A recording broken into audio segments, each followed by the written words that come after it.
Nicolo Matingo Mbate pour la bino église ezala couple ba prière ezali bolia bien ba marché zoya ebele bientôt là par la grâce de Dieu tozo kozongela ba église par rapport à yango lobini la plupart des chrétiens bazo banga nzambete lelo est-ce que poka nzamba yo kanga ifona matamange ngenge yozasu na Jérusalem était na ngomba te mais ekomi na molimu. Sikoyo importance ya ngomba lisusu eza nini? C'est le problème de l'intimité. Il y a un Dieu. Le pasteur Vosselom a l'alliance avec son Dieu. Que chacun a son alliance avec son Dieu. Quand tu pars à la montagne, tu es allé prier le Dieu qui t'a appelé. Mususu moni ya ke sambela ngaka ka soleil kaka boye. Nazo lukelonga nkolo. Nyonso wana eza ko nyokola nzoto to eza nzambe se mutu nyonso aza na appel nzamba pesiye. Akoki jamais koke na ngomba sali un mois, une année, une semaine. Or il y a de brebis qui meurent. Mutu a 4 mois na classe à Mémié pour pas kende ko sambela na ngomba. J'aime beaucoup le pasteur Marcelo, il dit vraie foi. Ezarali baku pona batute. Alors nous pouvons aller prier à la montagne, nous pouvons aller prier à l'église. Mais il y a une différence. Dans l'église, il y a l'alliance, mais dans la montagne, il n'y a pas l'alliance. Ezanini, c'est quoi ce qui alliance c'est cette importance dans les na ngomba bisole to memara nzambe.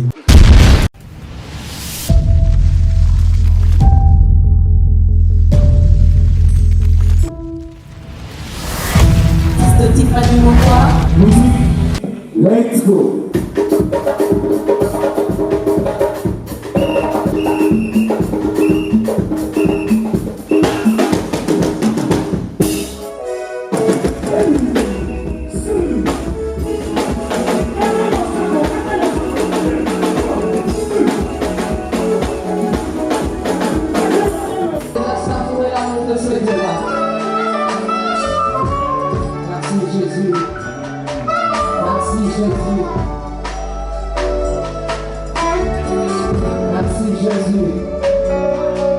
Nous te rendons grâce, Dieu Tout-Puissant, pour la faveur que tu nous as accordée ce dimanche. Tu nous as réunis cet après-midi par ta volonté, Seigneur, car c'est toi, Oyo Abungisa Kanyoso. Salomon Alobi, Dieu fait toutes choses pour un but. Tu as voulu que nous soyons dans ces lieux cet après-midi, Seigneur, non pour la gloire d'un homme, non pour notre propre gloire, mais pour ta gloire, Seigneur. Je bénis ce moment et je recommande ce moment entre tes saintes mains. Laisse que le Saint-Esprit prenne la direction de toutes choses. Laisse que le Saint-Esprit contrôle tout au nom de Jésus-Christ de Nazareth. Je lève le nom de Jésus dans ces lieux. Na union sotokosala nesika o. O lingi pe sanzela. O lingi te ko pe sanzela te.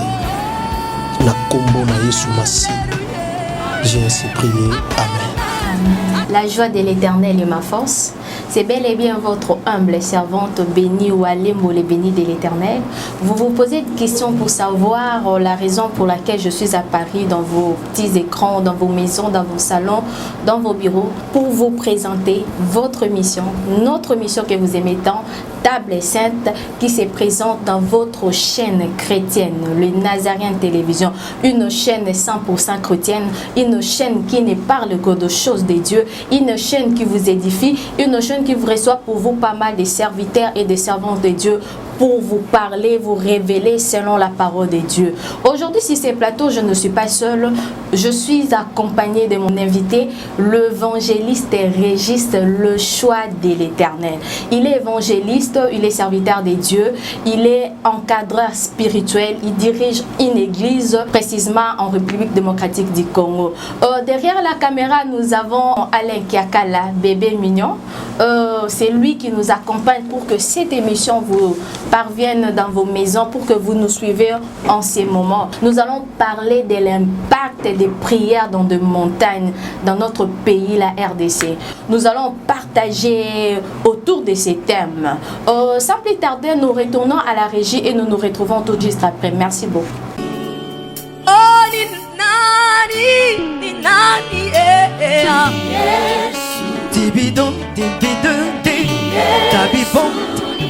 Dabidondi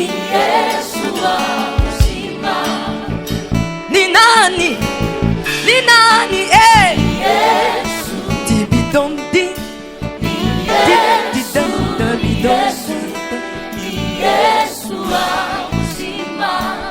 Aksanti sana Bwana Dibidondi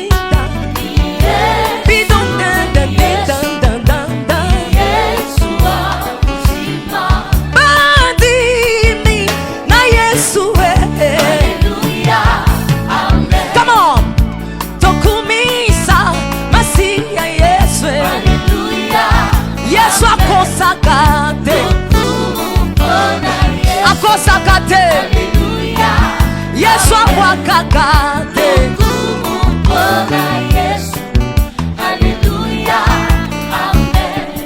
Nalabi seleka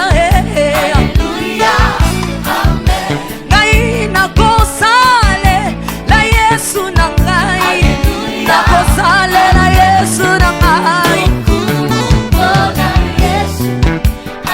Est-ce qu'on peut acclamer Jésus?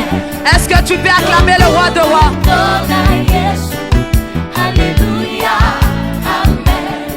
Bandi mina Yesu, Alléluia, Amen. Sabadino dokumisa Yesu Masiya nanga, Alléluia, Amen. Azana bomo, Yesu azana bomo, Alléluia, Shamazana bomo.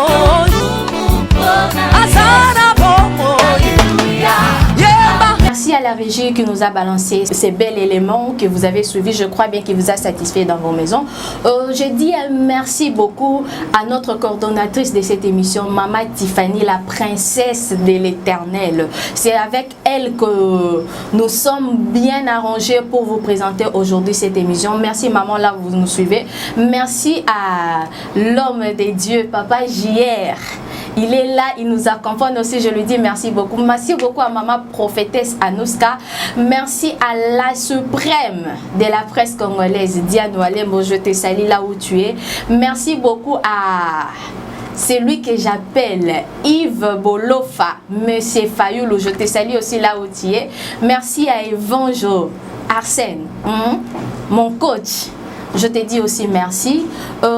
Juste pour vous rappeler que je suis accompagnée de l'homme de Dieu, l'évangéliste et Régis, ensemble avec lui que nous allons partager autour de ces plateaux. À qui j'ai dit déjà bonjour évangéliste. Bonjour. Ça va boni papa. Kimeza Nangola Nzambe.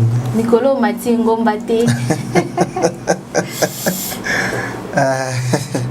T'es na matite semaine non. Naebi yo pour accélérer. Lelo to ana mangengenge lobby tomati zizi la lobby. Non non, de quoi depuis le confinement vraiment tu fréquentais Penzami Ngombate. Na moni ba umulankolo boleli bokotimba ou fort. Non. À cause de la corona.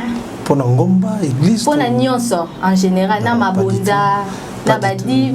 Nous sommes sous l'autorité à Bakonzi Mboka. Alors ceux qui va Mobé comme moi Pesami ou Italie comme Mboka, nous sommes tous là pour se soumettre donc tout se poser parce que maramba coronavirus et ça d'abord les Camboyate qui Bakonzi bazu décision mon rapport ba nyoko la batuno et ça le Cambo conscience ya mutunyo ce qu'il y a une maladie virus moko ils allaient ko boma ko détruit donc tout ça bisonyo sona mokano ya ko na droit ya ko kotosa mibe kwa bakonzi mboka. Mais na yo ke loko moko babi basali na nzambe bazolela. Babi malade bomeli bango cop. Papa, tu as vu que toi, on a sujet nous sous-soumet, et c'est important vu que vous avez aussi serviteur de Dieu. Balobi, ils ont cop, on a vu nos églises, ils ont la cop, l'air, la prière, ils ont boli à bien, ba marché, zoya et belé. Et comment le rôle ingénieur, moi, zo luka marché, ba chantier, c'est quoi ba chantier vu que l'église est outil ko kangama bientôt là par la grâce de Dieu, tozo kozonge la ba église. Par rapport à yango lobi, ni yo c'est quoi lequel on dengue ni moment ya confinement. Bon, le problème est ça. Dans le contexte tozo loba, autoroute koloba, ils ont la cana exception. Ça dit que ceux qui tolo bali kambutolobi que par exemple, ba chrétien belé, ba banga en zambete, on ne peut pas généraliser, on peut dire la plupart des chrétiens bazo banga nzambe te. Donc s'il y a des hommes de Dieu oyo ba pona bango makambo ya nzambe ko salela nzambe ba ministère ko prophétiser o nyonso bazo sala eza cop, mais c'est pas tout le monde. Par exemple ba oyo bazali ko sala yango eza musalo nzamba pesi bango bazo zongo copte bazo zongo et charge. Mais eza pe na ba oyo bazo zongo lokola cop moko boye po ba balekana ko survivre. Alors pour nanga confinement il est kitoko parce que Dieu azan nzambe ya tango nyonso et surtout que tozaka kaba sali nzambe te pona ko zela bato ba peso di meto église sala non on se débrouille aussi alors l'inga na biso pour pouvoir vivre. Donc c'est tout ce que je peux dire. Merci beaucoup, homme de Dieu. En fait, on a déjà toko na sujet na biso na mama elikambo na biso oyo tolingi to partager lelo impact ya ba prière na ngomba surtout na République démocratique du Congo. Avant to kende na yebi ke mosali na nzambe oyebi verset oyo ekomami na livre ya Jean chapitre 14 le verset 21. Le verset 21 totangi Femme, lui dit Jésus, crois-moi, l'heure vient où ce ne sera. Jean 4. Ok. Jean 4. Oui. Verset 21. Bible lobby, femme, lui dit Jésus, crois-moi, l'heure vient où ce ne sera plus ni sur cette montagne ni à Jérusalem que vous allez adorer le Père. Mon sali na nzambe par rapport à verset otongi to yeba yo siko lobi nini. Ouais, je crois to yebi histoire oyo biso nyonso ya Yesu ndenga za ko sala conversation na femme samaritaine. Alors azai ko accuser Christ lokola muyuda o bango pona bango pona ko adorer nzambe il faut ezalaka na Jérusalem na temple. Alors bango c'était à la montagne. O bakoko na bango bagumba melaka nzambe. Alors Yesu alobi tangoye ndimangai oyo wapi ko gumba mele kozala susu na ngomba te na Jérusalem te ke sengeli bato bagumba mela papa. Alors Jésus quand il parle de la montagne et il parle de Jérusalem, Jérusalem est un temple où est tongamaki na maboko na batu. Alors beaucoup de gens aujourd'hui nous les voyons, même nous nakati ya l'église. Tangu Yesu alobi tangu ye et ozala su na ngomba te na Jérusalem te. Mais ce qui tina c'est alobi que tangu ekoki na verset 23, mais l'heure vient et elle est déjà venue où les vrais adorateurs adoreront le Père en esprit et en vérité, car ce sont là les adorateurs que le Père cherche. Ce qu'on l'a dit bien à verset 23, Jésus-Christ de Nazareth ne cherche pas, à l'acception Dieu, ne cherche pas seulement l'adoration, mais Dieu a besoin de vrais adorateurs. Alors, les vrais adorateurs, Wananda Lobi, et aux Assou na Jérusalem était, na Ngombate, mais est commis na Moulimou. Quand il parle de l'esprit, c'est que c'est. Quand il parle de l'esprit, et comme il y a mon thème. Parce que ce qu'on vit, même dans le Wakala, juif bazaki ceux qui basent na gêne. Il faut pas qu'on la poutoulou, saki, bazo sambela en public, bazo gêner, bazo baluka pour que tout base à la bâton soit bon abang. Alors, c'est de même que quand je dis azo lobela likambo gêne, aya longo le lobby, quand vous gênez, coaché lungia mawate, mais sukola pakola. Quand tu es dans la chambre, ferme la porte de ta chambre. Invoque ton Père. Voilà. Ou invoquer parmi mes questions. Ndongolobi entre dans ta chambre. Lelo, est-ce que pour Nzamba il faut na matamange ngenge. So il faut na kanga ndenge Nzamba lobi. C'est que tout matali sous bango mbate pour ndenge to tangi na yo moko ndengo évoquer au lobby que entre dans ta chambre, prie. Le Père qui est au ciel. sikoyo importance ya ngomba lisusu eza nini po ikomi nango nzamba azaka na posa to invoquer na esprit na biso ka ndeza la vrai se connecter na ye po to invoquer sikoyo ngomba importance nango lisusu eza nini par rapport ya. Merci, c'est ce que je suis en train de dire. Que tant qu'il y a sur le but en esprit, ça dit que comme il y a motema na mutu. Quand on dit l'esprit, c'est le problème de l'intimité. C'est pourquoi même en ce qui concerne les jeunes, il dit entre dans ta chambre et ferme la porte de ta chambre et invoque ton père. Donc le problème est que comme il quand on dit entre dans l'ensemble c'est l'intimité. Il ne faut pas faire des choses pour être vie des hommes. Mais les deux ni Jérusalem ni à la montagne. C'est-à-dire que batubazo une église pour être vie des hommes. Ils dansent pour batuba monde. Nangomba batubazo que ne yeso le bisoko comme le kambo ya molimo.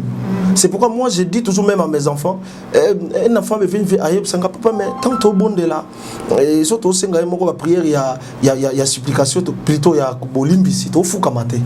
Tout ça ya hotelema soit ba moucho j'ai dit non. Au kokino ko telema mais si ton cœur est à fuka maté. C'est parce que c'est Dieu, c'est le cœur. C'est pourquoi la Bible le dit vous me chercherez et vous me trouverez si vous me. C'est-à-dire que Dieu voit toujours le cœur. C'est pourquoi on dit ni à la montagne, ni dans Jérusalem, mais comme il y a monté. Alors, quand tu as ensemble, ferme la porte de ta chambre, est-ce que ça nécessairement, il faut que tu aies un ngomba, parce que c'est le bec de kota. Alors, ngomba, ezali ma bête, l'église aussi, eza ma bête. Mais il y a une chose que nous devons comprendre. Surtout dans la Bible, je pense dans Luc chapitre 22, avec ce 39, la Bible dit Jésus avait coutume d'aller à la montagne. Or, la Bible nous recommande tous à la bas imitateurs à Christ. Hier, Sozaki na mumesa na komataka ngomba. Abande ko tuze mi ngomba ya Olivier, surtout dans Matthieu 24, au moment que même Jésus babimi babezo bima na temple, ba yeko li batalici construction tout consort, ba komi na temple, babimi na temple, yeso me bango na ngomba ayeko enseigner bango les choses à venir, les signes du temps de la fin. Même étant que si Kolia Pâques et après ça, Yesu avant fait il y a Pâques, Yesu ça la Pâques na ba disciple na ye, il était à la montagne. Alors souvent pendant que ça journée na ye, soit na Jérusalem l'église, à Salam Salam Zambé et puis la nuit azé kozala koleksa butu na ngomba. Alors ce qui tolbi to kota na ba détails, ça va nous prendre du temps, il y a qu'à expliquer peut-être mais il n'y avait pas encore l'église parce que Jésus lui-même était venu yenda ya kipoa sala. Alors la montagne n'est pas du tout mauvais. Tokoki kokende ko bonde lanzam. Pour la zoloba na je pense na 1 Timothée chapitre 2 un verset là. Pour la lobby je veux que les hommes prient nabisika nyos. Mais yango ezala na pensée à ma bête. Ezana likanisi malam. Alors nous pouvons aller prier à la montagne, nous pouvons aller prier à l'église. Mais il y a une différence. Dans l'église, il y a l'alliance. Mais dans la montagne, il n'y a pas l'alliance.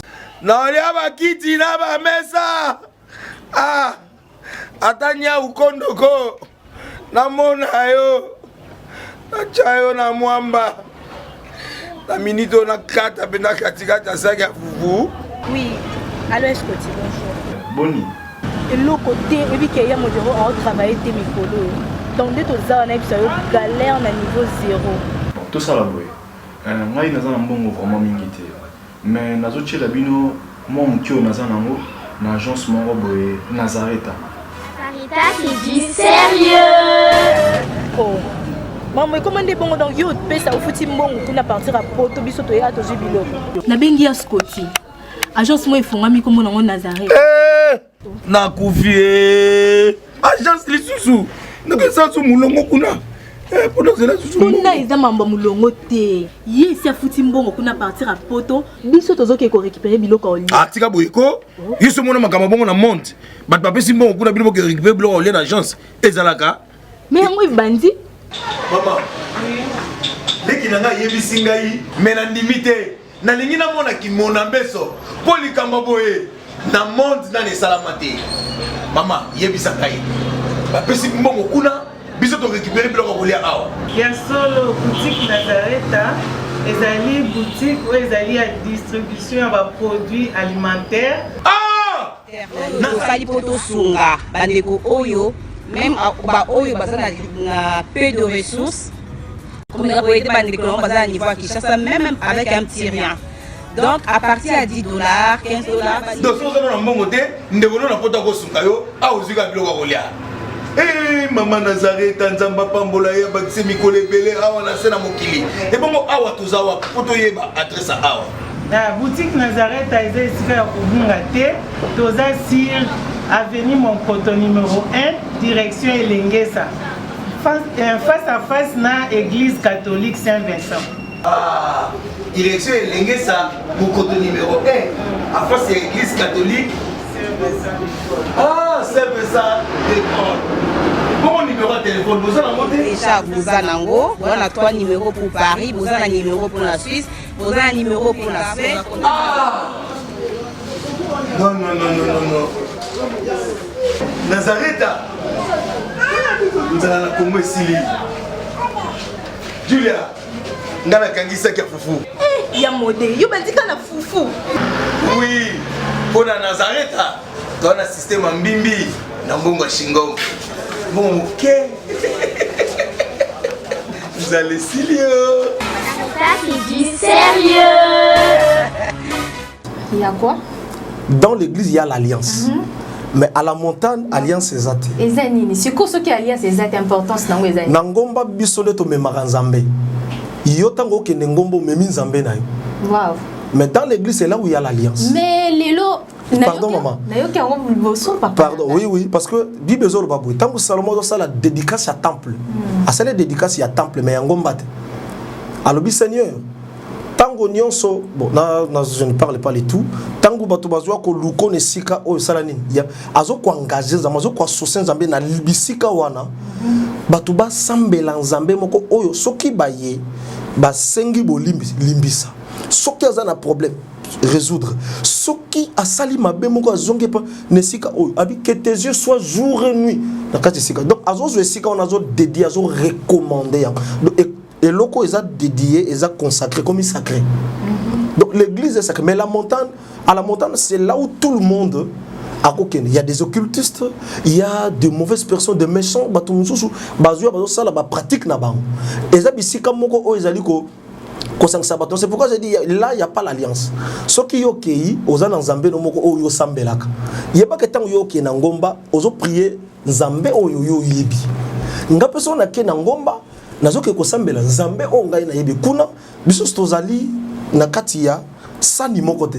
Mais dans l'église toza na kati ya sani moko. Ce qui lelo na lobby par exemple na ke sambela que une église ya je peux citer soit na Kalembele mbe pa ya pasteur Vassilom na ke sambela kuna na memi Nzambe na ngate. Na kati ya église ya pasteur ya Vassilom il y a un Dieu. Le pasteur Vassilom a l'alliance avec son Dieu. Vous voyez, quand je suis là, je n'ai pas amené mon Dieu que non, awana yawa, non. Kuna soki nazo sambela kuna, ton muto azo sambela kuna, azo sambela nzambe oyo. Il y a alliance, à ça l'alliance dans mon salina. Mais dans la montagne, tozali na alliance te. Yonde, aux en alliance na yo dans l'église, quand tu pars à la montagne, au menu nzambe na. Alors soki mutu, a monike nzamba bengiye na banzela ya ngomba, akoyi kokende ngomba kolukelongi na nzambe en même moment memi nzambe na ye. Oui, oui, parce que chacun a son alliance avec son Dieu. Quand tu pars à la montagne, tu es allé prier le Dieu qui t'a appelé. Là, tu ne trouveras pas un Dieu comme dans une église où il soit dédié à l'alliance songolo. Mais lelo mo na kolo tozo mona mambo ebele zo le kanamboka oyo. Ozo mona mutu mususu a oya komisi ngomba lokola lié de refuge na ye. Okomona mutu mususu amemi libota na ye mobimba. Amemi bana akati mwana classe. Alobi non mwana tozo kende koluka nkolo. Par rapport à yango ozo lobanini oza parents ozo mona mamba boto ozo mona mutu mususu alobi ke ngai ndenge na ke ngomba bona ko katisa soki ti. nyonso wana eza nini tozomona mutu atiki mandefu ebele asala ata inane akomi lokola monstre bozo reconnaître ye lisusu te alobi ndenge kolo vike na matingomba moya okati suke zate naza toujours concentré na prière mutu mususu moni akesambela bingaka ka soleil kaka boye nazo lukelonga nkolo nyonso wana eza ko nyokola nzoto to eza nzambe selon recommandation nzamba sengi. Ce que je veux dire c'est que Nzambe azana lolenga bengi mutu na mutu. Ndena uté koloba kokende ngombe za mabete mais ils ont dépendre na pensée pena lolengo zo ke liboso na Nzambe. Moi personnellement j'ai l'habitude d'aller à la montagne mais pas régulièrement comme ndengo uté koloba mutu mucha kokenda sali un mois une année. Bible Zolobana, Acte chapitre 13, que pendant qu'il gênait et priait, le Saint-Esprit dit, mettez-moi par Barnabas et Saul. Je crois Acte des Apôtres, chapitre 13. Bazaki na kati ya confort, bazana kati ya, on peut l'appeler montagne. Bazo bonde, bazo gêné. Mais lorsque le Saint-Esprit a pessi, mutu abandi ko pesa mutu na mutu mission na ye makambo sengela siala. Bible, après qu'on imposait Bango Mabok, il le laissait partir. Tant que Paul na Barnabas, Bazaki, Balingaki Kotika na Kati ya Bisika Bazaki ensemble na basali nyonso avant bazwa message ya mission na Bango, Balingaki bakende ko komisa muto aveugle te. Dans la montagne toya 14 na bimi na kepesa. Parce que mutu nyonso azana appel Nzamba pesiye. Akoki jamais kokena ngomba sali un mois, une année, une semaine. Or il y a de brebis qui meurent. Ce qui Nzamba bengi muto c'est que le bon. Tu auras la forme muta sala bongo. Ala na vérité. Ala na droit chemin té. Na ko condamné était peut-être ça Nzambe muta péché directive. Mais aujourd'hui quand bien même to komo ko c'est l'union sans Nzambe. Nous sommes biso moko. Pour faire que Nongomba, une année, au Vandi, tout comme ça. Mais je ne pense pas qu'il est responsable. D'abord, celui qui a une famille, il a une église, peut y aller, temps est belé, une année, 7 mois. Il y a 4 mois dans la classe à Mimi, pour que ça peut-être s'il y a une recommandation, une prière de 3-4 jours, ça ne pose pas un problème. Mais ce qui nous a pas péché directive, pourquoi je moi moi je ne saurais pas aller faire 6 mois à la montagne. Non. Non, ce qui Nzambe a yebisingai qui même moi mon Nzambe a jamais kotinda mutu asale loko oyo et comme ça. J'aime beaucoup le pasteur Marcelo, il dit vraie foi ezali baku pona batute. C'est-à-dire que si on a kondima ya kondima na yo, kondima no ko kozala li baku pona batu mususte. C'est que ceux qui au moni que non Nzamba benjinga ebisinga que ceux qui Nzamba tindio OK no kota prière na ngomba to même mwana Nzamba yebi que ceux qui tindio bongo akotika asal sa au sala 6 mois 2 mois 1 mois na mwana parce que pendant que mwana on attend je ne pense pas que Dieu a ko sala le rwandengwa donc bilo monsieur za bisomoko tous allez ko provoquer ko luka ko sala yango mais nazali vraiment wana te pour condamner n'importe qui parce qu'aujourd'hui tout le monde Dieu lui parle. Tout le monde, Dieu m'a dit, alors peut-être, Nzambe pas l'obéir. Mais les Cambouezards que tant que vous avez les locaux, vous avez pensez ni vous avez là. Toko matangomba, nous matangomba n'a pensé ni pour être vidaison. Pour moi, on a yo matakingomba non. Moi, Dieu m'a dit, tu vas aller à la montagne, mais kokende loko la bâtonnier sauté. N'allez na la muki na kengomba, n'allez na la muki na kengomba non.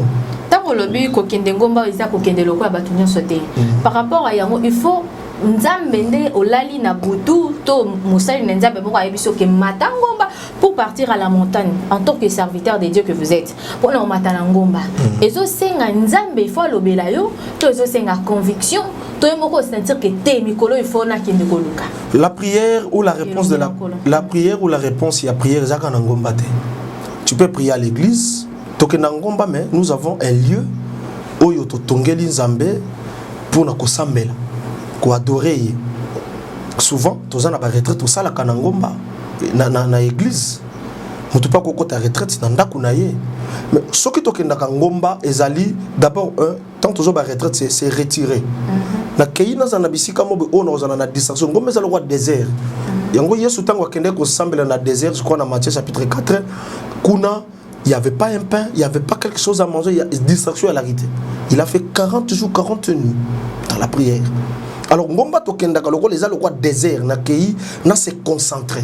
Peut-être à la maison na cause de dérangement ya bana tout ça là à l'église ba ko ça mais si je vais na la concentrer dans Zambé na ngai, je parle à la montagne quand bien même aujourd'hui ngomba ils ont la distraction makasi ils ont ndenge za la ki kalate voilà mais mutu pas ko zo directive nzamba bisa fait côté retraite moko na ngomba sacrifice ezakate otambola banda campem ti matingomba mangengende na sali sacrifice à makasi non sotangi Esaïe dans un chapitre là bible zoloba nazana nzambe azo talisa biso ba jeune wa sepela kanango ce sont aussi des sacrifices oyo pe ko yiko memela mutu bénédiction ko pe mabiyano na vie à mutu.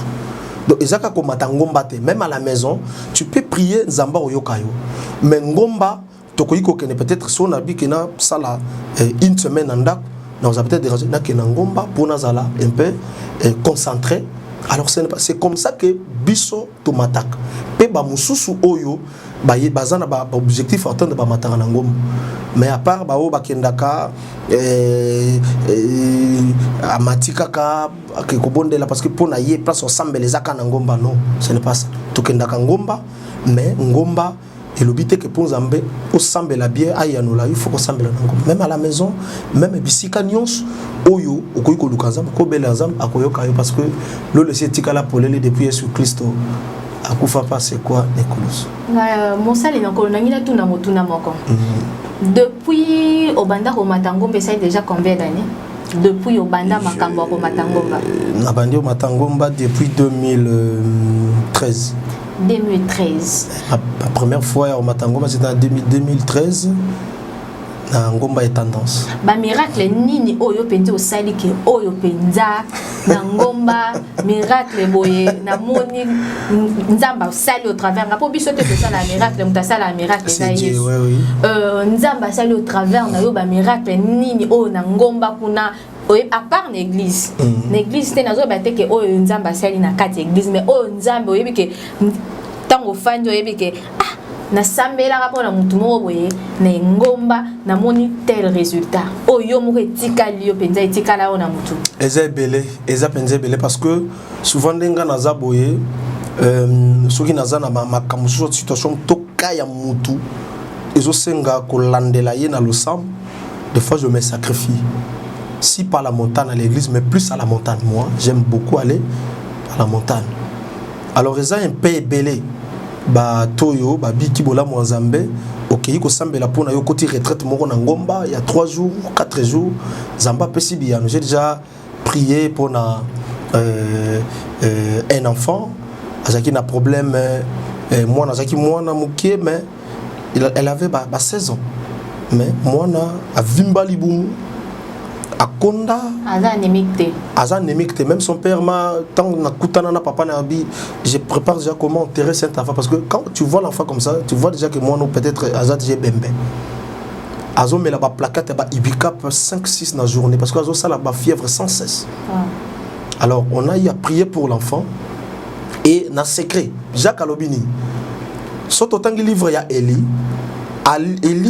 alobi mboule beta teti mukolongai na osani na oloba mais la Bible n'a pas montré ne nous a pas parlé au Jacques Alobi Eli après avoir koloba mboule beta te pendant jusqu'à ma parole akenda ki ko bondela avec instance akiko lukanda ça dit que Jacques a révélé que Dieu tango Eli alobe bongo a matas ko na sima akesko ko lukanzam Seigneur ko yeksangaso honore ton serviteur makamuna lobi salema mais tant que tu as une histoire dans l'Ancien Testament ba lobi ngote mais Jacques a révélé parce que Elia bondé là ça dit que tant on a de la kakoto na tali que là que le kana ba force moko na kena mati j'ai prié le Seigneur la seule retraite quand je suis venu le Seigneur m'a dit quand tu vas descendre salabo et naye je fais ce que Dieu m'a dit et moi on a bikati lelo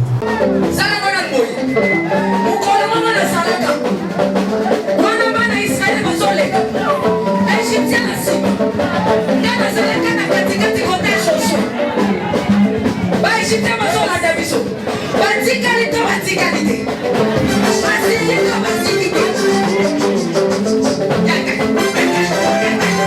loba satana aza na baproblème asimbi kisi asimbi kisi ya likambo ya kisi te yo mpe kende oluka kisi na osala nini osimba. Shalom peuple de Dieu, que la paix de notre Seigneur Jésus nous comble, parce que tous nous avons besoin de la bénédiction de l'Éternel. C'est la sœur Tiffany Mokoa, la princesse de l'Éternel, la présidente du Parlement céleste, députée Kwanabanda Kunabino. En tout cas, la Bible nous dit, vous connaîtrez la vérité et la vérité vous affranchira. Nouvelle Ezakaka, tu peux communiquer, information, c'est que les Nazaréens ont un souci, vraiment souci technique. Voilà pourquoi nous vous supplions, nous vous demandons, s'il vous plaît, d'ailleurs que vous acceptez Rabiso na banda kuna bino ka lolenge tozali. Vraiment to senga na bino na bolinga nkolo, bayo bolinga ka kolanda mingi les Nazaréens. Vraiment bo sunga biso bo s'abonner na les Nazaréens News. Donc neka ke komami wana les Nazaréens News parce que les Nazaréens oyo ya Kinshasa ne oboye baki liboso ezu un petit problème technique. Donc moi et toko tsaba vidéo il y a milai eza vraiment pour l'instant. Donc voilà pourquoi na bolingo musalo tozala nango tosala bino les Nazaréens News. Donc les Nazaréens News nde ya bino les Nazaréens News les aka les Nazaréens donc ndakwa les Nazaréens famille les Nazaréens toujours mais news au betka les Nazaréens News ndenge ba komia wana o cliquer na place ba komi s'abonner au s'abonner massivement donc il faut s'abonner au epipe moninga s'abonner au epipe de quoi s'abonner donc vous s'abonner massivement s'il vous plaît bible ngakolo bible ngala sœur Tiffany bible ngala princesse de l'Éternel bo sala on pona bolinga nzambe. Je vous aime beaucoup de l'amour de Christ. Donc je disais tantôt que les Nazaréens ont un petit problème technique. Voilà pourquoi nous vous supplions de s'abonner sur les Nazaréens News. Ces derniers temps nous utilisons beaucoup plus les Nazaréens News parce que les Nazaréens Kinshasa a un petit souci, un petit problème technique.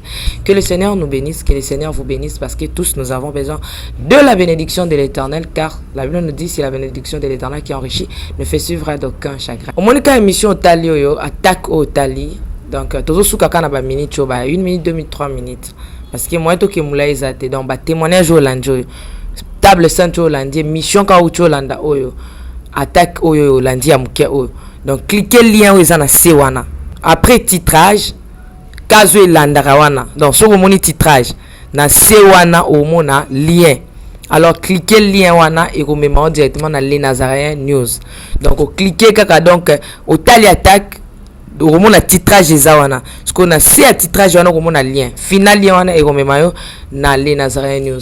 Quant à moi je suis rempli, je suis comblé de joie pour bokozala boko s'abonner et belé ciao.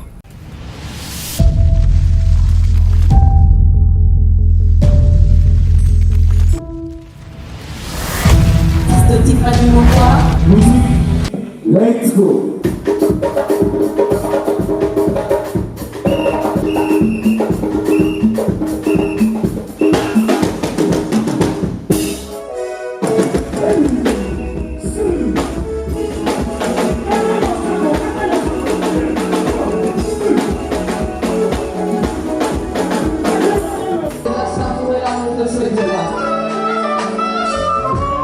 Merci Jésus. Merci Jésus.